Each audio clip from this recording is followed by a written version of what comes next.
Guten Tag, liebe Besucherinnen von unserer Internetseite der Design Biennale.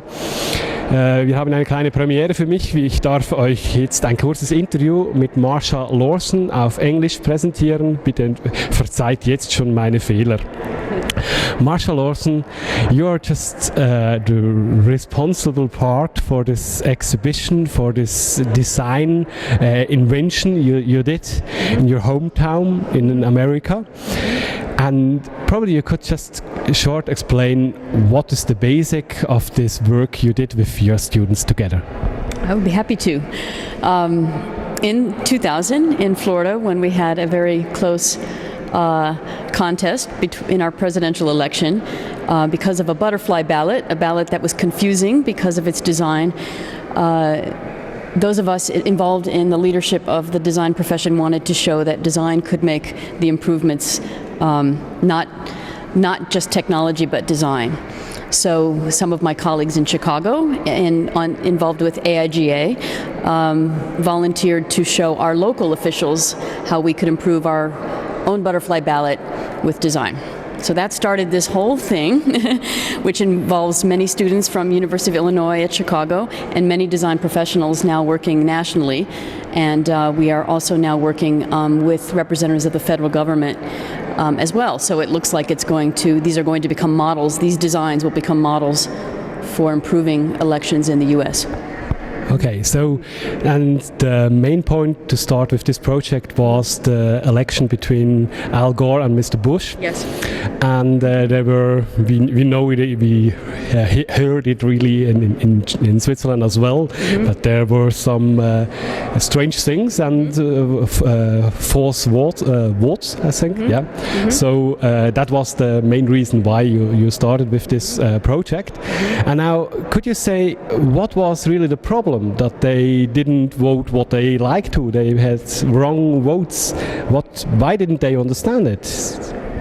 Well, one of the ballots that was a problem in Florida had to do with the confusing layout, confusing design. So some people who thought they were voting for Al Gore voted for Pat Buchanan. So that county became the important one in the discussions about the election because of design. And it was an opportunity for designers to step forward and say, this is what we do, we can help.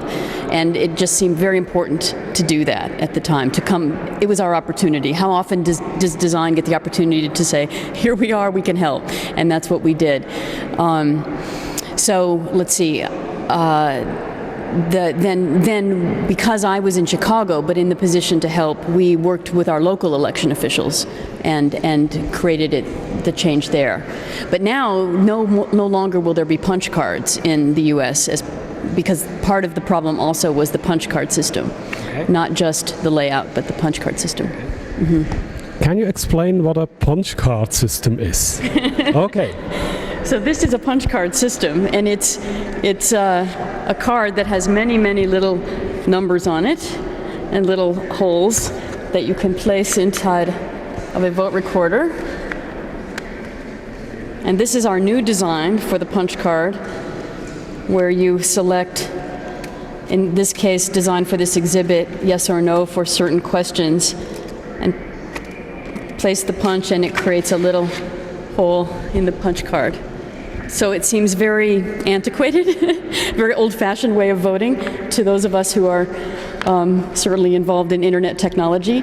And one of the new technologies will be electronic voting, as well as optical scan voting. Those are the two ways that will be used in the US now. Okay, so you have a redesign of the old version you had, but it's not the project is not stopped yet. Right. So it will be continuing with more modern kind technologies. Yes, we've taken the design principles established in this work that you see here and are beginning to apply it to touchscreen voting and to optical scan voting. one part of your work is as well the different languages you have in your country. We have as well at least 3 languages in our country. So how do you do that? Yes, it can be very difficult. We have in Cook County, Chicago, which is the place where Chicago is, we've established that there should be only 2 different languages on one ballot because it gets too confusing with so many. So what happens is that whatever area the election is being held in normally has 2 dominant languages, English and another one, so English and Spanish or English and Polish or English and Chinese, and that's how we recommend it so that things don't get too confusing. But always we like the idea that there's multiple languages, that's a good thing, but it can cause problems as well with having to put too much information on a page or on a poster or on a ballot. Okay, thank you very much. Liebe Besucher von unserer Webseite, ihr seht auch nicht nur wir haben mit verschiedenen Sprachen zu tun in einem Land, Amerika, wo man vielleicht denkt, ja, Englisch, mit dem ist es da. Auch dort ist das Thema verschiedene Sprachen zu wählen. Und ich freue mich, dass ihr hier zugelassen habt, und ich denke, es ist da sicher kein Problem. Wenn ihr die Ausstellung schauen könnt, findet ihr alles auf Deutsch.